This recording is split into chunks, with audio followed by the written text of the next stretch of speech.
मैथिली शरण गुप्त की एक मशहूर पंक्तियां हैं, नारी तेरी यही कहानी, आंचल में है दूध आंखों में पानी। देश को आजाद हुए 78 साल हो गए और इन 78 सालों में अगर देश में महिला सुरक्षित नहीं है तो ये गहन चिंता और मंथन का विषय है।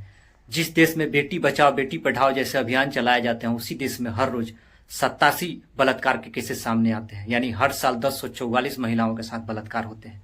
ये बीबीसी के आंकड़े हैं। ये वो आंकड़े हैं जिन पे संज्ञान लिया जाता है, जिन पे एफआईआर होता है। ऐसे असंख्य मामले हैं जिन पे ना तो संज्ञान लिया जाता है, जिनका ना तो एफआईआर होता है। वो मामले वहीं पे दबा दिए जाते हैं। कैसे कलकत्ता के मेडिकल कॉलेज में एक ट्रेनी डॉक्टर के साथ रेप किया जाता है और रेप के बाद उसका गला दबा के मार दिया जाता है।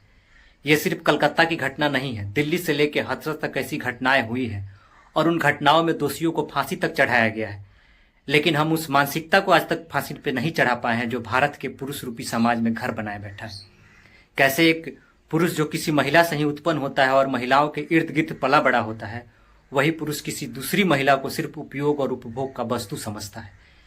कलकत्ता के आर्जिकल मेडिकल कॉलेज हॉस्पिटल में एक 31 वर्षीय ट्रेनिंग लेडी डॉक्टर जो नाइट शिफ्ट में ड्यूटी कर रही होती है, जब वो नाइट शिफ्ट में ड्यूटी कर रही होती है उस दौरान उसको नींद आता है और जब उसे नींद लगने लगता है तो उसी मेडिकल कॉलेज उस हॉस्पिटल के ऊपरी तल्ला पे जहां एक कॉन्फ्रेंस हॉल होता है वहां जाके वो सो जाती है। जब वो सो जाती है तो तकरीबन 3 से 4 बजे के आसपास एक शख्स आता है वहां, जिसका नाम संजय रॉय होता है और उसी मेडिकल कॉलेज हॉस्पिटल में कलकत्ता पुलिस के लिए सिविक वॉलंटियर के रूप में वो काम कर रहा होता है। जब वो ऊपर की फ्लोर पे आता है और वो दारू पिए हुआ होता है, नशे में धूत वो व्यक्ति ऊपर की फ्लोर पे जाता है और उस सोए हुए महिला डॉक्टर के साथ बलात्कार की घटना को अंजाम देता है और अंजाम दे करके उसका गला दबा के मार देता है और वहां से निकल जाता है। जब सुबह सफाई कर्मी आते हैं तो देखते हैं कि एक महिला डॉक्टर का शव पड़ा हुआ है और वो शव अर्धनग्न अवस्था में है और शव क्षत विक्षत है।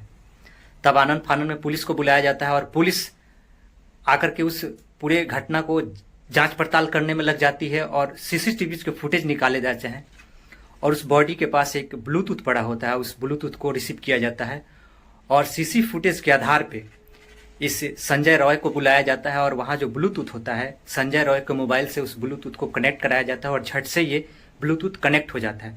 उस आधार पे पुलिस संजय रॉय को गिरफ्तार करती है और गिरफ्तार करने के बाद संजय रॉय से पूछताछ किया जाता है और पूछताछ के दौरान संजय रॉय इस बात को स्वीकार करता है कि हाँ, हमने इस घटना को अंजाम दिया है।